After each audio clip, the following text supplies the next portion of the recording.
with our baseball summer series.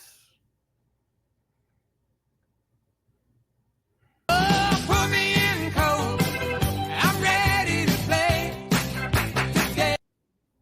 And there we go. Baseball summer series. Put me in, coach. I'm ready to play. Oh, can't do much there. So we're going to do our baseball summer series. So last week we had the MLB draft, right? So the last few weeks we haven't been talking about. Next week we're going to start talking about minor league teams again. We got the talk about Hagerstown Boxcars, your Southern Maryland Blue Crabs. Definitely, we talked about them for the first time.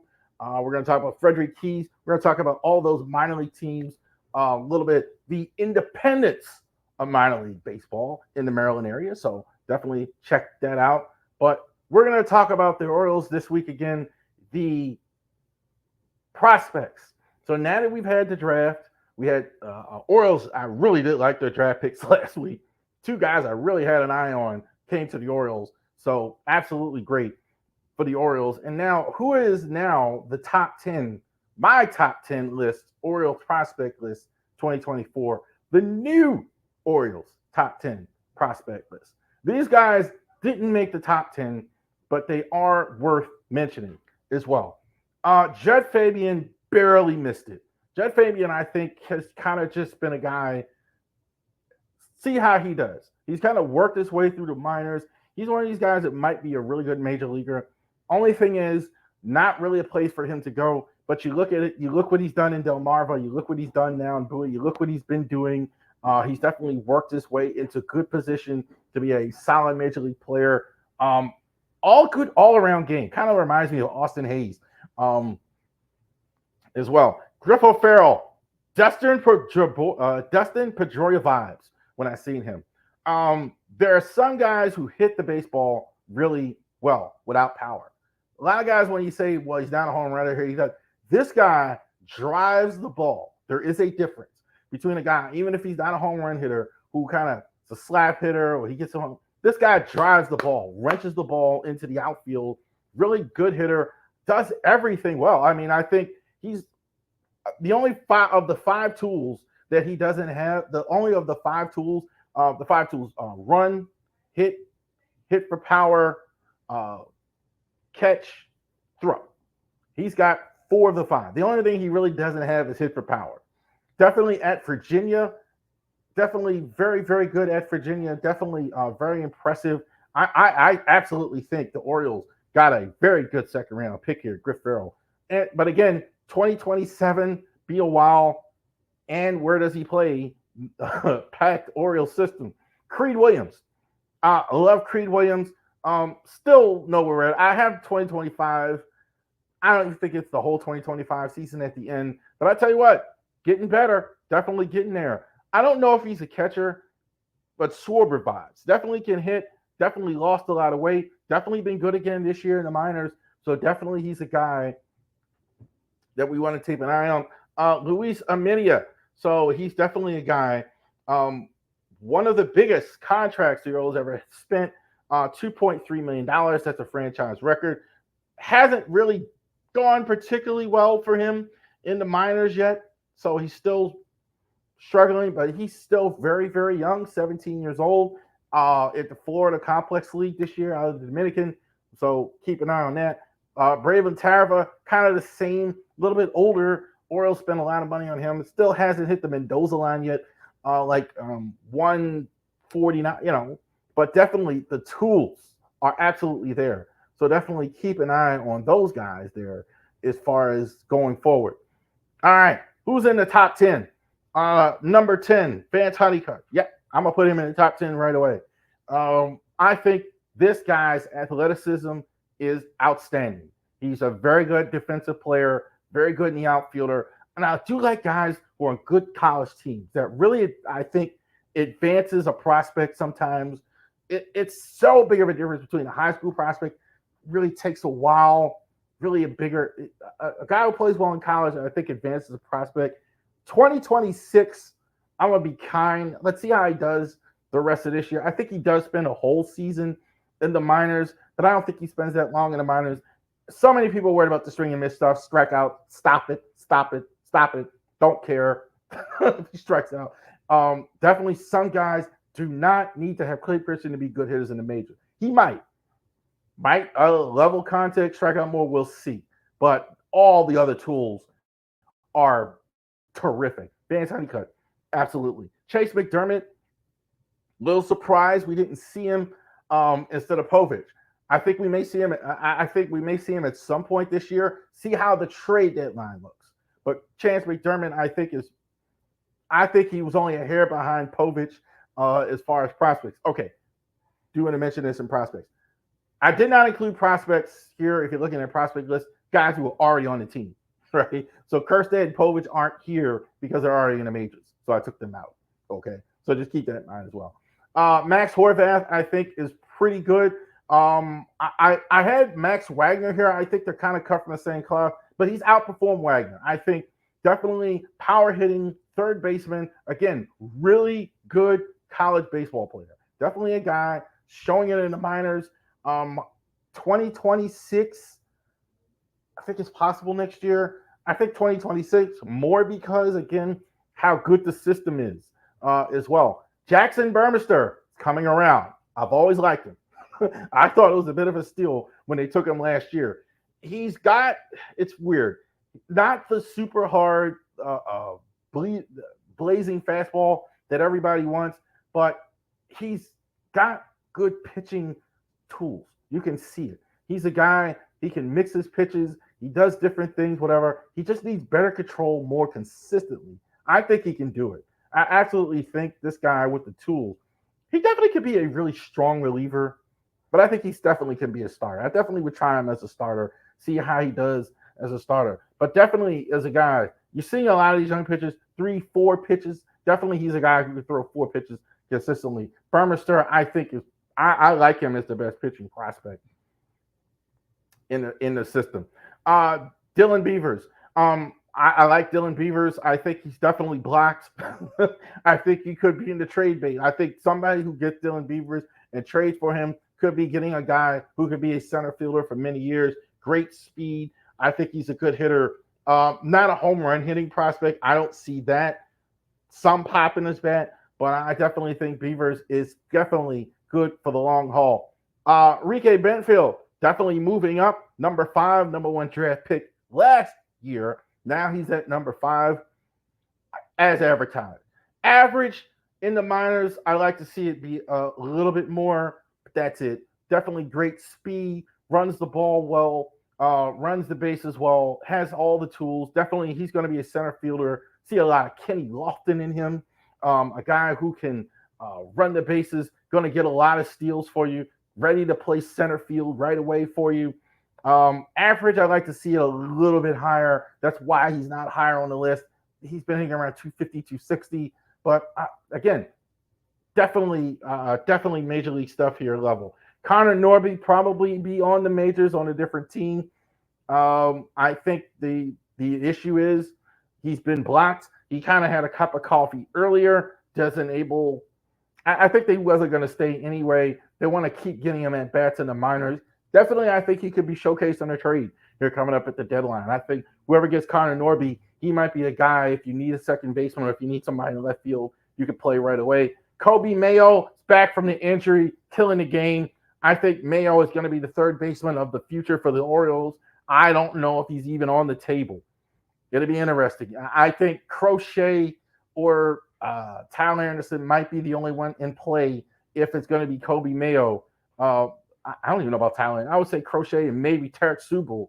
I don't think they're answering any other call. I think they view Kobe Mayo as the third baseman of the future, and it should. Fielding's getting better. It doesn't make me feel a lot better. I don't think he's that good at third, but we'll see. We'll see how that goes. Basayo, I think definitely he's another one. I think in trade talks. I don't think he is off the table, and I think only because of his position. He's definitely, I think, one of the better hitting players in the minor leagues. I think definitely a lot of teams could use him. I don't love him defensively. I don't think he's as good a catcher. I think that's the thing. I think he's more of an offensive catcher. Might have to.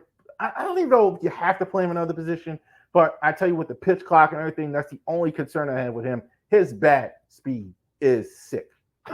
He can really move the bat through the zone.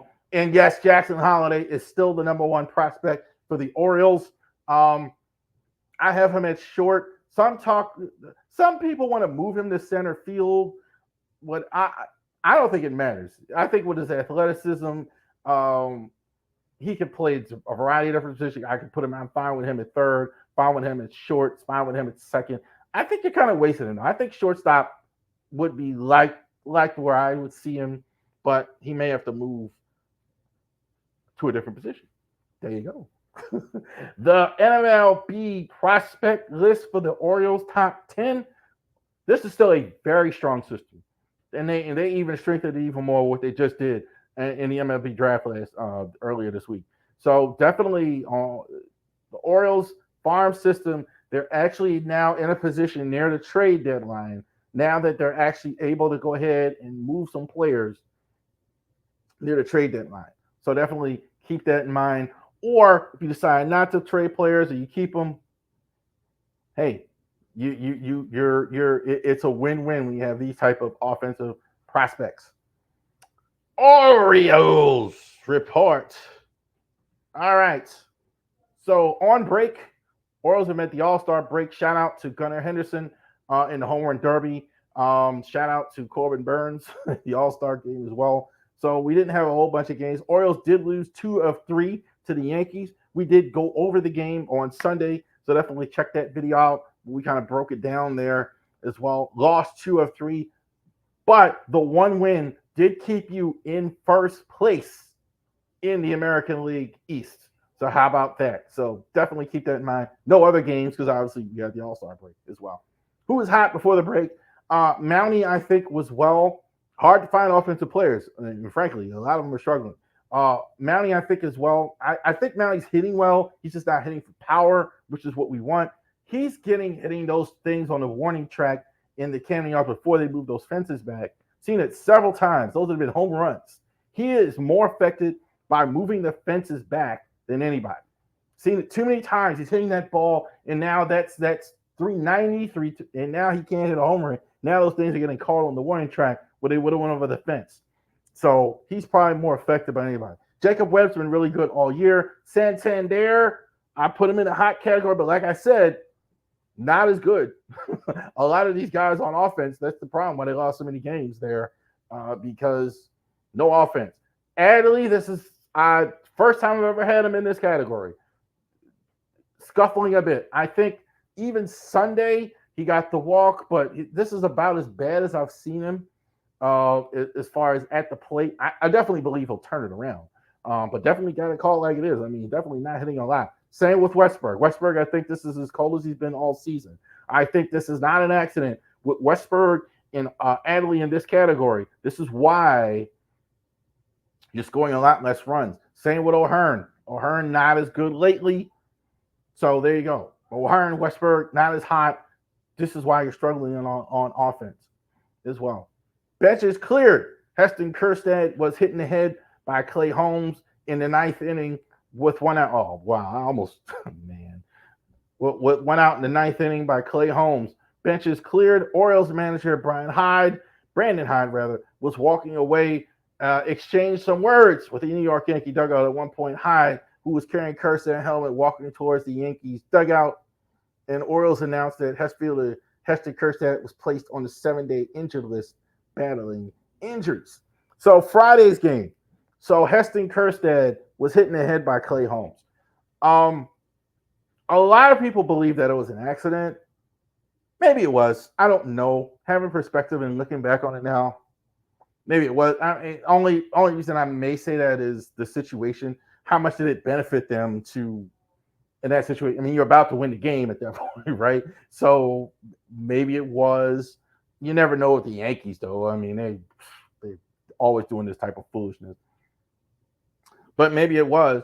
What Hyde was upset about was the ranky reaction from some of the players in the dugout. Hey, my guy almost get hit in the head. What the heck are you guys fixing so funny and laughing? So I could almost tell you, had there been any other sport, he'd have been suspended for sure, because he was the first to lay hands on Austin Wells. Like, so he would have been suspended. I definitely hope that this foolishness is over. The bench is cleared. Call a brawl. Nobody, there wasn't no punches thrown. Everybody was fine. Definitely some upset people, some yelling, maybe a little bit of pushing and shoving. But I definitely see why Brandon Hyde was upset. I think the other thing he was doing, your team was struggling.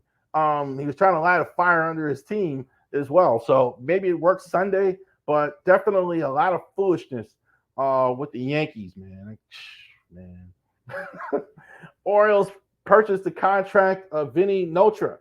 I can't even pronounce his name. In a corresponding move, Kate Povich was optioned to AAA, and Danny Colombe was transferred to the 60-day DL. No reason to make too much of this. So they brought him up here, I think, for those 2 games. And you move Povich down, you option him out. So they had somebody in those games for the Yankees in the bullpen because you're not going to use Povich anyway. Probably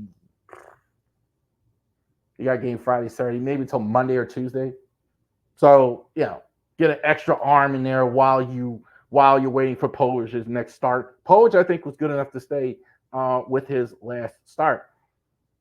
Orioles announced that they have purchased the contract of Burt Smith from AAA Norfolk. Dylan Tate was optioned down in a corresponding move.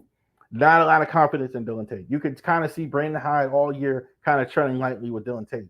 The stats actually aren't as bad as I thought the confidence looked. You could clearly see that he was not thrilled with Dylan Tate. He's going to try Burt Smith, who was pretty good in the first time he was out there.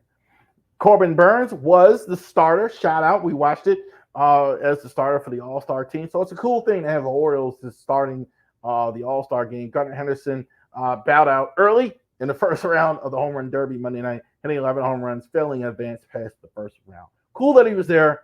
Not too much to worry about. It was fun.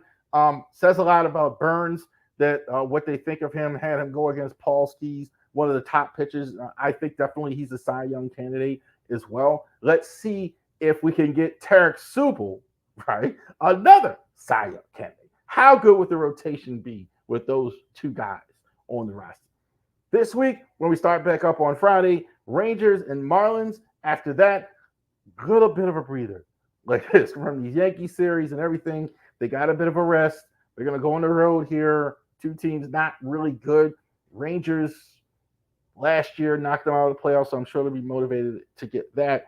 And let's give it to Corbin Burns, Player of the Week, for not many games this week, but shout out to him. He was good in the start, and he was able to start the All-Star game. Good for him. Shout out to Corbin Burns, our Player of the Week. All right.